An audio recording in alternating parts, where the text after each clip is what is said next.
చేసుకొని ఏదైనా ఫస్ట్ హాఫ్‌లో ఏదైనా సెకండ్ హాఫ్‌లో ఎక్కడైనా లింకులు ఉన్నా కూడా క్లైమాక్స్ ఆ సాంగు ఇయన్నీ కూడా ఒకేసారి షూట్ పెట్టుకుందాం అని చెప్పి ఆయన అనుకున్నారు.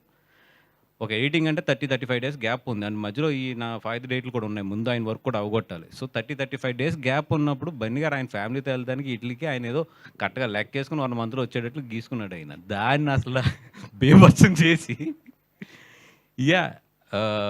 ఇప్పుడు ఇది ఎవరేమనుకున్నా దిస్ ఈజ్ ఫ్యాక్ట్.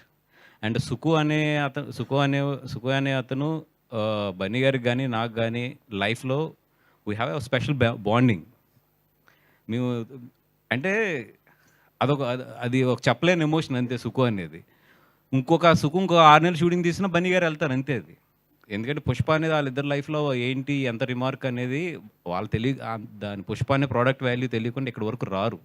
వాళ్ళు అంత జర్నీ చేసినోళ్ళు ఆళ్ళెవరు చిన్నపిల్లలు కూడా కాదు ఆళ్ళిద్దరూని.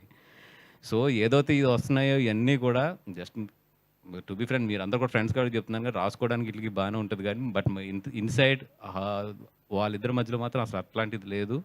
అండ్ వాళ్ళ పనుల్లో ఉన్నారు. అండ్ షూటింగ్ కూడా నాకు తెలిసి ఒక పార్ట్ అంటే ఈ ఆగస్ట్ మంత్ ఎండ్‌నో లేతే సారీ ఆగస్ట్ ఫస్ట్ వీక్‌లోనే ఎప్పుడో స్టార్ట్ అయిపోతుంది కూడా ఒక షెడ్యూల్. ఇయన్నీ కూడా ఎవరి పనుల్లో ఆళ్ళు ఉన్నాం తప్పితే ఇది మాకైతే పెద్ద ఫాలో అవ్వట్లేదు దాన్ని. వాసు గారు, హ్మ్.